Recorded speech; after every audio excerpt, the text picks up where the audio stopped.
वल्क़लम वमा यस्तून। नाज़रीन गिरामी, अस्सलामु अलैकुम वरहमतुल्लाहि वबरकातुह। सीधी बात के ताज़ा तरीन खबरों में आप लोगों का इस्तकबाल है। आइए सबसे पहले आज की सुर्खियों पर नजर करते हैं। गौरी लंकेश का कातिल झारखंड से गिरफ्तार, पुलिस आज अदालत में करेगी पेश। शहरियत कानून से मुतालिक सुप्रीम कोर्ट की दलील का ट्विटर पर बना मजाक।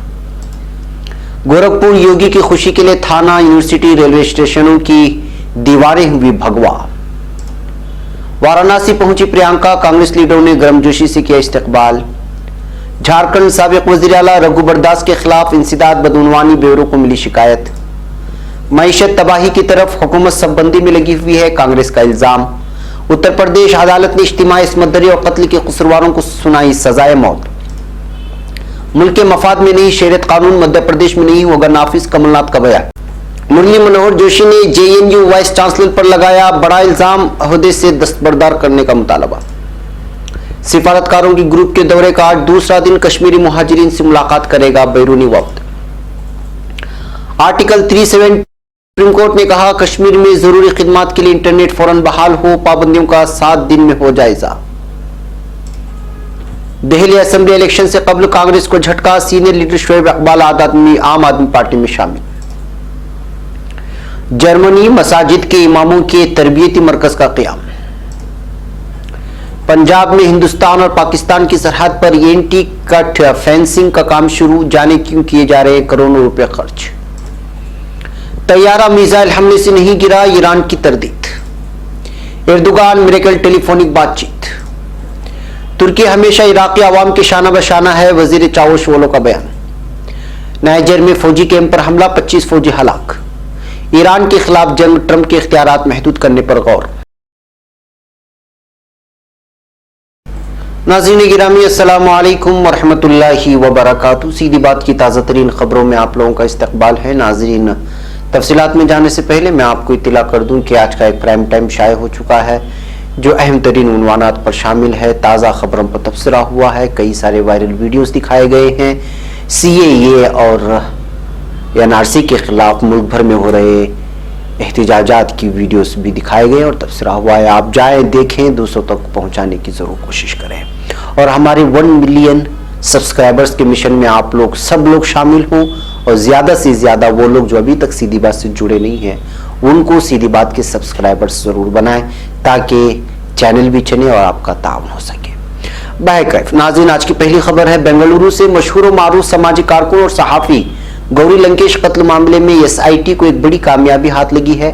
बेंगलुरु SIT ने इस कत्ल से मुतालिक फरार अहम मुलजिम ऋषिकेश डेवारेकर को गिरफ्तार कर लिया है। ये गिरफ्तारी झारखंड के कतरास में हुई, जहां वो एक पेट्रोल पंप पर मुलाजिमत कर रहा था। बुनियादी तौर पर ऋषिकेश महाराष्ट्र वाक़ औरंगाबाद का बाशिंदा बताया जाता है। अब खबर नई दिल्ली से। सुप्रीम कोर्ट ने जुमेरात को शहरी तरमीमी कानून को लेकर दाखिल अर्जियों पर फिलहाल समाअत करने से इनकार करते हुए कहा था कि वो इन अर्जियों पर समाअत उसी वक्त करेगा जब मुल्क में तशद्दुद बंद हो जाए। शहरियत कानून को गैर आईनी करार देने का मुतालबा करने वाले अर्जियों पर समाअत करते हुए चीफ जस्टिस SA बोबड़े की क़यादत वाली बेंच ने वाज़ेह लफ्ज़ों में कहा कि इस वक्त बहुत तशद्दुद हो रहा है, मुल्क एक मुश्किल वक्त से गुजर रहा है। इस वक्त सभी कोशिशें अमन बहाल करने की होनी चाहिए। जुमेरात को सुप्रीम कोर्ट ने दिल्ली की जामिया मिल्लिया इस्लामी यूनिवर्सिटी और उत्तर प्रदेश के अलीगढ़ मुस्लिम यूनिवर्सिटी में शहरी तरमीम कानून की मुखालिफत कर रहे तलबा के साथ हुई पुलिस बर्बरीत के खिलाफ दाखिल अर्जियों पर समाअत करने से भी इनकार कर दिया। ऐसे में सुप्रीम कोर्ट के जरिए समाअत न करने की जो दलील दी गई है, उस पर लोगों ने अपना रद्द-ए-अमल ट्विटर पर जाहिर करना शुरू कर दिया है। ट्विटर पर बेशतर लोगों ने सुप्रीम कोर्ट के जरिए समाअत न करने के लिए दी गई दलील पर मायूसी का इजहार किया और कई ट्वीट ऐसे हैं जिनमें सुप्रीम कोर्ट की दलील का मजाक बनाया गया है। कुछ लोगों ने लिखा है कि सुप्रीम कोर्ट के जरिए कहना जब तक तशद्दुद खत्म नहीं होता समाअत नहीं होगी, बिल्कुल ऐसा ही है जैसे कि डॉक्टर किसी मरीज का इलाज करने से कहते हुए इनकार कर दे कि जब तक उसकी चोट से खून बहना बंद न हो जाए इलाज नहीं किया जाएगा। खबर उत्तर प्रदेश में योगी हुकूमत के तकरीबन 3 साल मुकम्मल हो चुके हैं और इस मुद्दत-ए-कार में उत्तर प्रदेश में न सिर्फ भगवा रंग पर जबरदस्त सियासत हुई है बल्कि एक ऐसी सियासी ब्रांड भी बन गया है। वजीर आला योगी आदित्यनाथ के शहर गोरखपुर में तो पुलिस थानों, यूनिवर्सिटी, रेलवे स्टेशनों वगैरह की दीवारें केसरिया रंग में रंग दी गई है। इस बात की तस्दीक है कि योगी राज में भगवा रंग तवानाई का नहीं बल्कि हुकूमत को खुश करने का रंग हो गया है। गोरखपुर में ट्रांसपोर्टेशन कॉर्पोरेशन ने 500 से ज्यादा बसें हैं जिन पर केसरिया रंग चढ़ गया। वहीं कॉन्ट्रैक्ट वाली बसों को भी भगवा रंग में रंगा जा रहा है। वजीर आला बनने के बाद योगी आदित्यनाथ ने गोरखपुर डेवलपमेंट अथॉरिटी में पहली तज्जियाती मीटिंग की थी। चंद घंटे में उस वक्त के नायब सरबराह वो सिंह ने जलसगाह में पर्दे से लेकर कुर्सी पर रखे तौलिए तक का रंग भगवा कर दिया था। अब खबर वाराणसी से। कांग्रेस जनरल सेक्रेटरी और मशरकी उत्तर प्रदेश की पार्टी इंचार्ज प्रियंका गांधी की वजीर आजम के पार्लिमानी हल्के वाराणसी पहुंचने पर कांग्रेस कारकुनों ने उनका गर्मजोशी से इस्तकबाल किया। प्रियंका गांधी बापुर वाक़े लाल बहादुर शास्त्री बैनुल-अक़वामी एयरपोर्ट पहुंचने पर कांग्रेस के साबिक रुकन असेंबली अजय राय ने समेत सैकड़ों कारकुनों ने उनका इस्तकबाल किया। एक रोजा दौरे पर वाराणसी पहुंची प्रियंका का एयरपोर्ट से बज़ेर सड़क राजघाट पहुंचने के दरमियान उनके मुतादिद मकामात पर इस्तकबाल में खड़े कांग्रेसी कारकुनों ने प्रियंका राहुल जिंदाबाद के नारे लगाए। अब खबर झारखंड से। इंसदाद बदउनवानी ब्यूरो को झारखंड के साबिक वजीर आला रघुबर दास के खिलाफ शिकायत मिली है। ये शिकायत झारखंड मोमेंटम समिट में घोटाले के मामले पर है। एक केस मामला अफसर को मुंतकिल कर दिया गया है। खबर नई दिल्ली से। कांग्रेस ने मरकजी हुकूमत पर समाज में शबबंदी करने का इल्जाम लगाते हुए जुमेरात को कहा है कि वजीर आजम नरेंद्र मोदी की गलत पॉलिसियों की वजह से हिंदुस्तानी मईशत तबाही की तरफ जा रही है। कांग्रेस के सीनियर लीडर और तर्जुमान जयराम रमेश ने पार्टी हेडक्वार्टर में नामानिगारों की प्रेस कॉन्फ्रेंस में कहा कि मुल्क में शहरी तरमीम कानून और कौमी शहरियत रजिस्टर के सिलसिले में हलचल मची हुई है, लेकिन हुकूमत शबबंदी की सियासत कर रही है। उन्होंने इल्जाम लगाया कि हुकूमत में मईशत की हालत के सिलसिले में कोई नहीं है। उन्होंने कहा कि माशी सूरत हाल बहुत संगीन है। अगले 1-2 वर्ष में तो और भी सूरत हाल नाजुक होने वाली है। सरमायाकारी नहीं हो रही है, नई फैक्ट्रियां नहीं लगाई जा रही। ज़राअत में बहरान की वजह से किसान और खेत मजदूर मुतासिर हैं। रियासतों की माली हालत बहुत बिगड़ रही है। इसकी एक ही वजह है कि मोदी हुकूमत की गलत माशी पॉलिसियां, मोदी हुकूमत की गलत माशी तरजीहात है। अब खबर बरेली से। बरेली की पॉक्सो अदालत ने एक नाबालिग लड़की की असमत-दरी और उसके बाद कत्ल के मामले में 2 कसूरवारों को मौत की सजा सुनाई है। काबिल जिक्र है कि नाबालिग लड़की की असमत-दरी और कत्ल का यह मामला जनवरी 2016 में नवाबगंज इलाके में पेश आया था, जिसके लिए गिरफ्तार दोनों अफराद को कसूरवार ठहराया गया था। आज अदालत ने फैसला सुनाते हुए उन्हें मौत की सजा दिए जाने की बात कही। अब खबर मध्य प्रदेश से। मध्य प्रदेश के वजीर आला कमलनाथ ने एक बार फिर मरकज की मोदी हुकूमत के जरिए पास करदा शहरियत तरमीमी कानून को रियासत में नाफिज न किए जाने का ऐलान किया है। इनका कहना है कि कानून बनाते वक्त और बड़े फैसलों के वक्त इत्तेफाक राय कायम करने की कोशिशें होती हैं, लेकिन शहरियत कानून के लिए इत्तेफाक राय का नहीं बल्कि हिमायत का सहारा लिया गया है। पार्लियामेंट में यह कानून पास किए जाने के बाद से उसकी मुखालिफत और हिमायत में लोग आवाज उठा रहे हैं। मध्य प्रदेश उन रियासतों में है जहां की वज़राए आला साफ कर चुके हैं कि वो अपनी रियासत में इस कानून को नाफिज नहीं होने देंगे। अब खबर नई दिल्ली से। बीजेपी के सीनियर लीडर मुरली मनोहर जोशी ने जवाहरलाल नेहरू यूनिवर्सिटी तनाज़े के दरमियान यूनिवर्सिटी वाइस चांसलर के खिलाफ बड़ा बयान दिया है।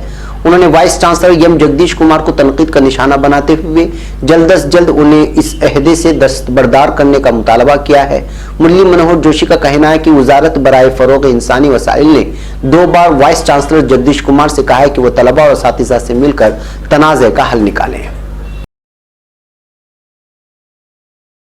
अब खबर जम्मू कश्मीर से। गैर मुल्की सिफारतकारों का ग्रुप आज जम्मू के दौरे पर है। जम्मू के अवामी नुमाइंदों से वफ्द की मुलाकात होगी। आपको बता दें कि 15 ममालिक के सिफारतकारों का एक वफ्द जम्मू कश्मीर के 2 रोजा दौरे पर चले गए हैं।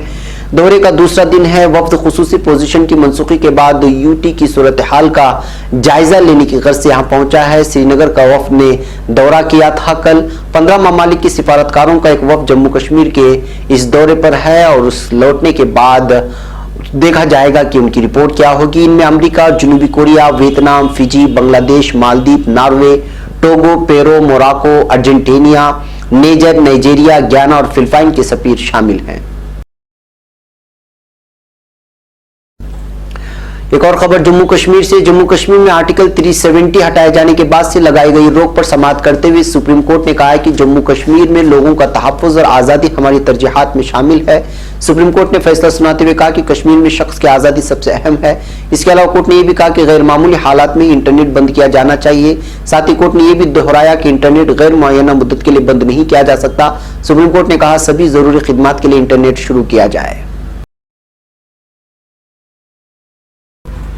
अब खबर नई दिल्ली से। सीनियर कांग्रेस लीडर और दिल्ली असेंबली के साबिक डिप्टी स्पीकर शुएब इकबाल ने दिल्ली असेंबली इंतखाबात से तकरीबन 1 माह कबल पार्टी को बड़ा झटका देते हुए आम आदमी पार्टी का दामन थाम लिया है। उन्होंने आम आदमी पार्टी के सदर और दिल्ली के वजीर आला अरविंद केजरीवाल की मौजूदगी में पार्टी में शमूलियत इख्तियार की है। अब खबर जर्मनी से। तुर्क इस्लामिक यूनियन बराए मजहबी उमूर दितिब ने जुमेरात के दिन जर्मन सूबे नॉर्थ रायन वेस्टफेलिया के इलाके डाहलम में इमामों की तरबियत से मुतालिक मरकज को मुतारिफ करवा दिया है। जर्मनी के विफाकी वजारत दाखिला के सेक्रेटरी मार्कोस केरबर ने प्रोटेस्टेंट चर्च के प्रेस ऑफिस को एक बयान देते हुए कहा, जर्मनी में दितिब की तरफ से मसाजिद के इमामों की तरबियत के लिए एक मकामी मरकज के क़याम की अवलीन शर्त पूरी हो गई है। अब इस मरकज के लिए दितिब तंजीम मकामी अहलकारों और अपने अमले के अराकीन की तादाद में इजाफा कर सकेगी। मार्कोस केरबर के मुताबिक इस मरकज के क़याम से जर्मनी में मुस्लिम बरादरियों, खासतौर से तुर्क मुसलमानों की एक बहुत अहम और बड़ी जरूरत पूरी होगी। जर्मनी में आबाद तकरीबन 4.5 मिलियन नफूस पर मबनी मुस्लिम आबादी अपने अपने मजहबी मराकिज और मसाजिद के लिए इमामों और तरबियत याफ्ता अमले को ज्यादातर अपने आबाई ममालिक से बुलाकर तैनात करती है या उनकी तरबियत खुद ही करती है, जबकि कलीसियाओं में अपने अमले की खुद तरबियत नहीं दी जाती। अब खबर पंजाब से। पाकिस्तान से मुत्तसिल पंजाब में दरअंदाजी और नशीली अशिया की स्मगलिंग की रोकथाम के लिए बॉर्डर सिक्योरिटी फोर्स ने सरहद पर नई फेंसिंग टेक्निक का काम शुरू कर दिया है। इस नई टेक्निक की शुरुआत पायलट प्रोजेक्ट के तहत पंजाब में बैनुल अक़वामी सरहद पर कई मकामात पर की गई है। इस खास इंटीकेट फेंसिंग को लगाने में 1 किलोमीटर में तकरीबन 1 करोड़ 99 लाख रुपए की लागत आएगी। इसी तरह तकरीबन 7 किलोमीटर की फेंसिंग करने पर 14 करोड़ 13 लाख रुपए से ज्यादा की लागत आएगी। बीएसएफ जराये ने बताया कि अब सिर्फ इंटीकेट फेंसिंग ही सरहदों पर लगाई जाएंगी। अब खबर अमेरिका से। अमेरिकी जरीदे न्यूज़वीक ने दावा किया है कि यूक्रेन का तैयारा ईरान के मिसाइल हमले के नतीजे में गिरा, जिसके रद्देअमल में तेहरान हुकूमत ने दावे को बेबुनियाद करार दे दिया। खबर के मुताबिक ईरान हुकूमत के तर्जुमान अली रबीई ने न्यूज़वीक के दावे की तरदीद कर दी। ईरानी महकमे शहरी हवाबाजी भी का कहना है कि मिसाइल का तैयारे से टकराना नामुमकिन है और अमेरिकी जरीदा अफवाहों से काम ले रहा है। अब खबर तुर्की से। सदर रजब तैयब एर्दोगान ने जर्मन चांसलर एंगेला मेर्केल से टेलीफोनिक मुज़ाकरा सरअंजाम दिए हैं। महकमे इत्तलाआत से जारी करदा एलामिया के मुताबिक एर्दोगान मेर्केल बातचीत में अमेरिका, ईरान कशीदगी और लीबिया, शाम समेत इलाकाई और बैनुल अक़वामी मामलात पर गौर किया गया। एक और खबर तुर्की से। वजीर खारिजा मेवलूद चावुशओगलू ने इराकी कुर्दी इलाकाई इंतजामिया की मुंतजमीन को पैगाम दिया है कि तुर्की इराकी अवाम की शाना बशाना है। वजीर चावुशओगलू ने इराकी कुर्दी इलाकाई इंतजामिया के सदर नाचरवान बरजानी और वजीर आजम मसरूर बरजानी से टेलीफोन पर बातचीत की है। अब खबर नाइजीरिया से। नाइजर के मगरबी इलाके तेलाबेरी में एक फौजी कैंप पर हमले में 25 फौजी हलाक हो गए हैं। नाइजर वज़ारत दिफा के तर्जुमान सोलेमानी गज़ोबी ने कौमी टेलीविजन पर अपने ऐलान में बताया कि दहशतगर्दों ने नाइजर माली सरहदों के तेलाबेरी इलाके से मुंसलिक एक गांव में वाक़ एक फौजी कैंप पर कल दोपहर के वक्त हमला किया था। अब खबर अमेरिका से। अमेरिकी ऐवान नुमाइंदगान में गुज़िश्ता रोज उस करारदाद की मंजूरी दे दी गई है जिसकी मुसवदे में ईरान के खिलाफ जंग के मामले में सदर डोनाल्ड ट्रंप के इख्तियारात महदूद करने की बात की गई है। बताया गया है कि 224 कानून साजों ने करारदाद के हक में, जबकि 194 ने उसकी मुखालिफत में वोट डाला। अब यह करारदाद सेनेट में पेश की जाएगी, जहां हुक्मरान जमात रिपब्लिकन पार्टी को 3 नशिस्तों की बढ़तरी हासिल है। वाज़ेह है कि रिपब्लिकन पार्टी के 2 सेनेटर्स इस करारदाद की हिमायत का इंदिया दे चुके हैं। नाज़रीन, ये थी आज की ताज़ा तरीन खबरें। अगली ताज़ा तरीन खबरों के साथ फिर आपसे मुलाकात होगी। हमारी पूरी टीम को यहाँ पर इजाज़त दें। अस्सलामु अलैकुम व रहमतुल्लाहि व बरकातुहू।